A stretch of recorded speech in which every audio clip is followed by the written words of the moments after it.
వీని దగ్గర బాగా డబ్బు ఉన్నది. అన్వేష్ నా అన్వేషణ యూట్యూబ్ ఛానల్.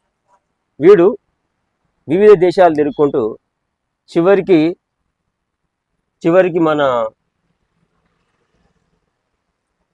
భారతదేశం, మన ఇండియానే వాడు కించపరిచే విధంగా వాడు మాట్లాడుతాడు. ఈ నా కొడుకును వదిలిపెట్టద్దు, వాడు అక్కడక్కడ తిరుగుకుంటా నన్ను ఏం చేయలేరు, నాకేం కాదు అని పెద్ద బిల్డప్లు చెందుతాడు వాడు.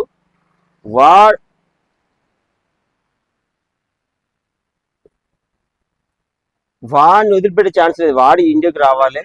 వాడు సెటర్లు ఎత్తాడు. గరికపాటి, మళ్ళీ పోతే సజ్జనార్, వీళ్ళందరి మీద వాడు సెటర్లు వేసుకుంటా నన్ను ఎవరు ఏం చేయలేరు, నన్ను ఎవడు ఏం చేయలేదు అనుకుంటా వాడు నాటకాలు బాగా ఎత్తాడు. వాడు వివిధ దేశాలలో తిరుగుకుంటుంటాడు. కానీ వాడికి అర్థమవుతలేదు, ఆ బాడకవాడు పుట్టిందే మన భారతదేశంలో. ఆ సంగతి వాడు మర్చిపోయి ఇష్టం ఉన్నట్టు మాట్లాడతాడు. వీడిని వదిలిపెట్టే ప్రసక్తి లేదు. వాడు ఖచ్చితంగా రావాలి, వాడిని గుంజుకొని రావాలి. అట్టుడు కాదు, వాడిని ఎక్కడున్నా సరే, ఏ దేశంలో ఉన్నా కూడా వాడిని గుంజుకొని రావాలి. గుంజుకొని వచ్చి వానికి శిక్ష పడే విధంగా చేయాలి. నేను Telangana YouTuber Mandamarri YouTube star Kasipeta స్వామిని ఫాలో అవ్వండి. మొదటి ఛానల్ కాశీపేట స్వామి, రెండోది మందమరి సినిమా. వీడంతా అదైపోయిందా మన భారతదేశంలో పుట్టి మన సీతాదేవిని ఇష్టం ఉన్నట్టు మాట్లాడతాడు.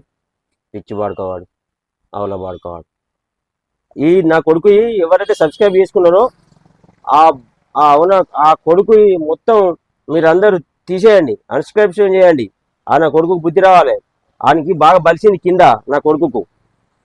దొంగ వాడుకోవాడు.